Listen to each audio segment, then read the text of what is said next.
Baik, perkenalkan saya Armawati dari kelas Pendidikan Fisika B akan menjelaskan tentang sejarah usul fikih dan ilmu fikih. Yang pertama, sejarah usul fikih. Nah, sejarah usul fikih tidak muncul secara tiba-tiba, tapi berkembang secara bertahap atau perlahan sejak masa Nabi Muhammad SAW. Pada masa Nabi Muhammad SAW, umat Islam tidak membutuhkan secara khusus dalam memahami hukum. Jika ada masalah, para sahabat akan langsung bertanya kepada Nabi Muhammad SAW, dan Nabi Muhammad SAW akan menjawab berdasarkan wahyu atau sunnah. Namun, dasar-dasar usul fikih seperti ijtihad dan qiyas sudah ada sejak masa itu. Lalu, pada masa sahabat ketika Nabi Muhammad SAW telah wafat, para sahabat mulai melakukan ijtihad untuk menyelesaikan persoalan yang tidak ditemukan secara langsung dalam Al-Quran maupun Sunnah. Mereka berpegang teguh pada Al-Quran, Sunnah, dan pemahaman mereka sebagai sahabat Nabi. Kemudian pada masa tabi'in, metode pengambilan hukum semakin berkembang. Mulai muncul perbedaan pendapat di antara ulama karena perbedaan cara dalam berijtihad, seperti penggunaan qiyas dan maslahahnya. Nah, perkembangan ini semakin jelas pada masa para imam mujtahid seperti Imam Abu Hanafi yang menggunakan metode qiyas dan istihsan, dan Imam Malik yang menggunakan amalan Madinah sebagai dasar hukum. Namun, pada masa ini, ilmu usul fikih belum ditulis secara sistematis. Jadi, ilmu usul fikih mulai dibukukan pada masa Imam Syafi'i. Beliau menulis kitab yang sangat terkenal, yaitu Ar-Risalah, yang dijadikan dasar ilmu usul fikih sampai sekarang.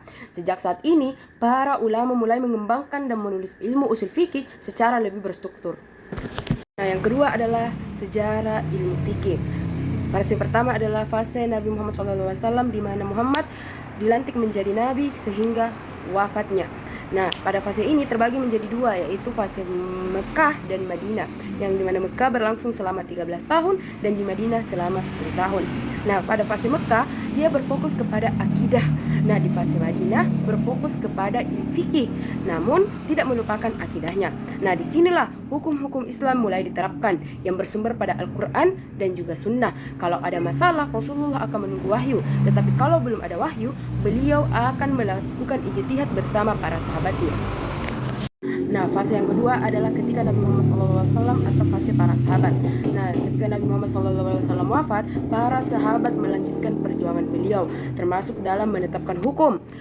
Jika ada masalah baru, mereka akan menggunakan ijtihad, misalnya dengan qiyas atau analogi.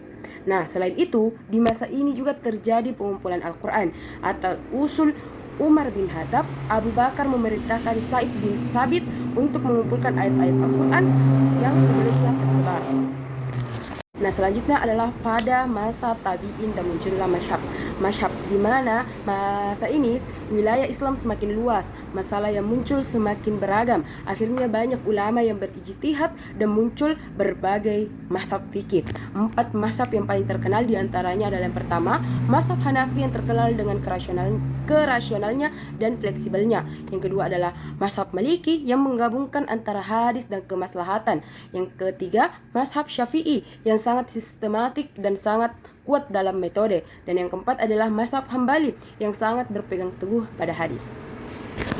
Baik, terima kasih. Itulah tadi penyampaian materi saya mengenai sejarah usul fikih dan ilmu fikih. Jika ada salahnya mohon dimaafkan.